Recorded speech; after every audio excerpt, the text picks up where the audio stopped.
Dios te bendiga y bienvenido a Logos Devocionales, Tiempo con Dios. Hoy continuamos y cerramos nuestro estudio de las 3 cartas del apóstol Juan. Cuéntanos en los comentarios qué te ha parecido hasta ahora cada una de estas cartas. La primera carta fue un poco más extensa, la segunda la empezamos y terminamos ayer y hoy comenzaremos viendo y cerraremos la tercera carta del apóstol Juan. Antes de comenzar, nos gustaría leer una de las preguntas que nos hicieron en los comentarios del canal. Gracias a todos ustedes por estas preguntas que nos edifican. Y de verdad esto es lo que buscamos, edificación en el cuerpo de Cristo. Nos hizo una pregunta y nos dice, en el versículo 9, habla de lo que vimos ayer, segundo de Juan, habla de la doctrina y solo menciona al Padre y al Hijo. ¿Cuál es el punto al hablar de la Trinidad? Bueno, queridos hermanos, recordemos un punto acerca de esto, y es que en 2 de Juan, capítulo 1, versículo 9, el apóstol Juan dice, quien permanece en la doctrina de Cristo tiene al Padre y al Hijo. Algo muy importante de recalcar aquí es el contexto. El apóstol Juan está escribiendo para contrarrestar la herejía del docetismo. ¿Qué era el docetismo? Tal como vimos ayer, una herejía la cual decía que Jesucristo no era Dios y por lo tanto tampoco había venido como un ser humano. Eso es el docetismo a grandes rasgos, hay muchos más detalles, pero en sí es eso, que Jesucristo no vino aquí a la tierra. Y es que, queridos hermanos, no vino en carne, mejor dicho. Y es que, queridos hermanos, esta era una doctrina que estaba atacando mucho a la iglesia, estaba derribando la fe de las personas que estaban empezando a conocer de Jesucristo. Entonces el apóstol Juan les escribe precisamente esto: quien vive en la verdad, quien conoce la doctrina, entonces tiene al Padre y a Jesucristo. El enfoque del pasaje no es explicar la doctrina de la Trinidad, únicamente afirmar a la iglesia en Cristo. Y bueno, advertir en contra de las personas que no enseñan acerca de Jesucristo. Queridos hermanos, cuando el apóstol Juan menciona al Padre y al Hijo, lo hace para atacar la doctrina y herejía del docetismo, esa herejía que estaba en contra de la naturaleza 100% humana y 100% divina del Señor Jesucristo. Ahora, negar al Hijo implica también negar al Padre, tal como lo dice 1 de Juan 2:23. No es una exclusión del Espíritu Santo. La Biblia nos habla acerca de la doctrina de la Trinidad, solo que en esta parte está atacando una herejía en específico, ¿ok? Un énfasis con respecto a una doctrina concreta. Únicamente por eso el apóstol Pablo lo menciona así, pero al menos nosotros que nos enfocamos únicamente en la Biblia, estamos completamente a favor de lo que la Biblia enseña, y esa es la doctrina de la Trinidad. Muy bien, ahora sí, esperamos, querido hermano, haber contestado tu pregunta, y de todo corazón, muchas gracias, porque estas preguntas instruyen a muchos. No sabemos cuántas personas tenían esta misma pregunta, y pues gracias a tu comentario, muchos ahora tendrán este punto en claro. Vamos a ver el tema de hoy, veremos Tercera de Juan. Igual, un libro, una carta bastante corta, pero también con mucho significado teológico. El tema de hoy es la verdad que se vive. Vamos a ver qué es lo que nos dice el apóstol Juan, y es que hoy vamos a ver grandes puntos no doctrinales, pero sí para la vida cotidiana de la iglesia. ¿Cómo debemos dirigirnos? Ya aprendimos acerca de las doctrinas, de las herejías, pastoralmente qué se debe hacer, pero ahora en mi vida diaria, ¿qué tiene Dios para mi vida diaria? Queridos hermanos, vamos a ver acerca del liderazgo, la hospitalidad, la obra misionera y el peligro del orgullo espiritual. 4 puntos muy importantes para la vida cotidiana del creyente. Hermano, nosotros como cristianos no somos llamados para vivir en plenitud y siempre estar bien, siempre estar felices. No que el Señor nos quiera ver tristes y derrotados, no. Sino que es una plenitud en lo espiritual. Vamos a ver cuál es la vida de la verdad, una verdad que se vive. Aquí el apóstol Juan empieza escribiéndole a Gayo. Va a estar elogiando su fidelidad. Dice el versículo 1, el anciano, o sea, el apóstol Juan, a Gayo, el amado, a quien amo en la verdad. Amado, yo deseo que tú seas prosperado en todas las cosas y que tengas salud, así como prospera tu alma. Y uno puede decir, hermano, ahí está, Dios quiere que seamos prosperados. No, aquí el apóstol Juan, recuerda, está escribiendo una carta. Así como nosotros escribimos a otras personas mostrándoles nuestros buenos deseos, así como ahorita en inicio de año, yo deseo que te vaya muy bien, que Dios te bendiga, que alcances todas tus metas. Así el apóstol Juan está escribiéndole a Gayo. Este punto no es un tema doctrinal, ¿ok? Es un anhelo del corazón del apóstol Juan. Pero le está diciendo algo muy hermoso. Quiero que seas prosperado en todas las cosas y que tengas salud de la misma forma que prospera tu alma. ¿Cómo está prosperando tu alma? Incluso le está enseñando el apóstol Juan a Gayo. Dependiendo del crecimiento espiritual que tengas en tu alma, va a ser el crecimiento que anhelo que tengas en tu vida diaria. A veces nos enfocamos más en lo material que en lo espiritual. El apóstol Juan nos dice, piensa más en lo espiritual y que ese sea el crecimiento proporcional a lo que vayas a crecer en lo material. Dice la Biblia, pues mucho me regocijé cuando vinieron los hermanos y dieron testimonio de tu verdad, de cómo andas en la verdad. No tengo yo mayor gozo que el oír que mis hijos andan en la verdad. Para Juan, la doctrina de la verdad no nada más es algo de conocimiento, sino es una realidad en la que uno debe caminar, una realidad en la que tú y yo debemos vivir diariamente. Y es que, hermanos, esto no es algo intelectual únicamente. ¿Es bueno saberlo? Sí. ¿Es necesario? Por supuesto, pero es algo que debemos vivir todos los días. Por eso Juan le dice en el versículo 4, no tengo yo mayor gozo que el oír que mis hijos andan en la verdad. El oír que la iglesia camina en la verdad de la doctrina dada por Dios. Y es que el gozo del apóstol Juan no viene del éxito de Gallo. El gozo del apóstol Juan llega en el momento en el que sabe que está viviendo en la palabra de Dios, en el evangelio de Jesucristo. Ese es el gozo que tú y yo debemos compartir.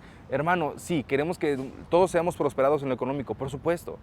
Pero el gozo mayor no debe estar sino dentro del crecimiento espiritual. A ver, queridos hermanos que son padres, ¿qué mayor gozo puede haber que ver que tus hijos crecieron en los caminos de Dios? Y que todo lo demás vino por añadidura, claro. Pero lo principal es eso, ver a nuestras generaciones en los caminos de Dios. Eso es algo que todos debemos anhelar. Y es que esto, queridos hermanos, nos lleva a la doctrina de la perseverancia de los santos. La perseverancia de los santos es esa doctrina reformada que nos enseña que Dios pondrá en nosotros, lo que dice la Biblia, el querer como el hacer. El querer vivir en santidad y el vivir en santidad, el alcanzarlo.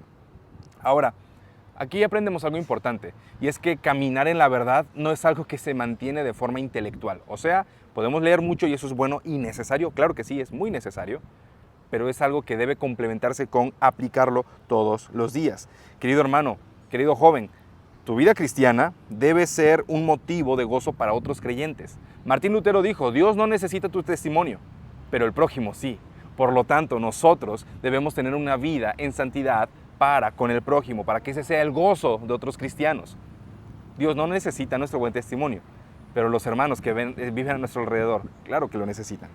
Y hermanos, recordemos que un discipulado fiel deja una herencia. Amados hermanos que son padres, un discipulado fiel a tus hijos, a tu familia, va a dejar una herencia para la posteridad. ¿Ok? Ahora, vamos a ver cuál es el fruto del evangelio que notamos aquí en esta parte de la escritura. Dice el versículo 5, amado, fielmente te conduces cuando prestas algún servicio a los hermanos, especialmente a los desconocidos. Está hablando de la hospitalidad. Caminar en la fe también es demostrar el amor a los hermanos. Caminar en la fe también es ayudar a los que no son cristianos, a los desconocidos. Porque ¿qué amor puede ser sorprendente o sobrenatural si solamente amo a los que me tratan bien? Si solamente trato a los que me caen bien o a los que me hicieron bien. Queridos hermanos, el amor debe demostrarse, la hospitalidad, la ayuda debe demostrarse a toda aquella persona que lo necesite. La Biblia continúa enseñando, versículo 6, los cuales han dado ante la iglesia testimonio de tu amor. La iglesia necesita un testimonio de nosotros, la iglesia debe ver un testimonio en nosotros. Y harás bien en encaminarlos como es digno del servicio a Dios para que continúen su viaje. Antes era muy común que llegaran extranjeros a pedir lo que llamamos hoy posada o un poco de resguardo para poder dormir, comer, descansar y continuar un largo viaje. Bueno, estas personas eran evangelizadas y Gallo lo hacía muy bien. Tú y yo tal vez no recibimos muchas visitas así inesperadas, pero cuando viajamos, cuando vamos con los familiares o cuando conocemos otros lugares, tenemos la oportunidad de conocer otras personas. Hermanos, es momento perfecto para ser hospitalarios, sí, pero para también compartir el mensaje de salvación. Recuerda, no podemos utilizar la hospitalidad como pretexto para evangelizar. La hospitalidad no es un fin en sí mismo, sino es predicar el evangelio a toda persona que lo necesite. Y es que Juan aquí afirma que apoyar a los hermanos nos hace colaboradores de la verdad. Es el amor, lo que muchos llaman el amor cristiano, ayudar a quien lo necesita. Es lo que tú y yo debemos hacer, es lo que tú y yo debemos compartir con todos los demás. Y aquí venimos a caer a un punto muy importante, y es que caminar en la verdad, vivir la verdad del evangelio, también conlleva discernir los peligros. A partir del versículo 9 dice, yo he escrito a la iglesia, pero Diótrefes, al cual le gusta tener el primer lugar entre ellos, no nos recibe. Por esta causa, si yo fuere, recordaré las obras que hace parloteando con las palabras malignas contra nosotros. Y no contento con estas cosas, no recibe a los hermanos, y a quienes quieren recibirlos se los prohíbe y los expulsa de la iglesia. Diótrefes acá era un personaje que estaba amenazando, representando la amenaza interna de la iglesia. Porque en el cuerpo de Cristo puede haber personas que atentan contra los principios bíblicos. Claro que sí, la Biblia nos enseña que el trigo y la cizaña deben crecer juntos. Por lo tanto, querido hermano, necesitamos discernimiento. Y discernir no significa voy a escuchar los pensamientos del hermano. Yo veo a esta persona y veo lo que está sintiendo, veo su corazón. Eso no es discernimiento. Discernimiento únicamente es entender si la doctrina que predican viene de la Biblia, o sea, de Dios, o viene de su corazón humano. Ese es el discernimiento, por lo que la misma Biblia nos enseña. El problema de Diótrefes era un orgullo disfrazado de autoridad espiritual.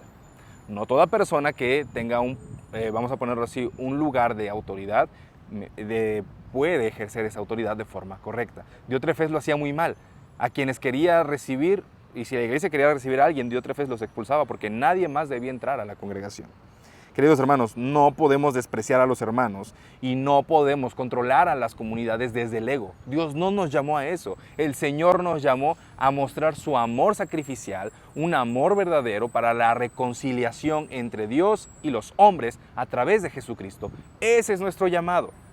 Y es ante eso en lo que debemos estar atentos y pendientes. ¿Quién está predicando la verdad?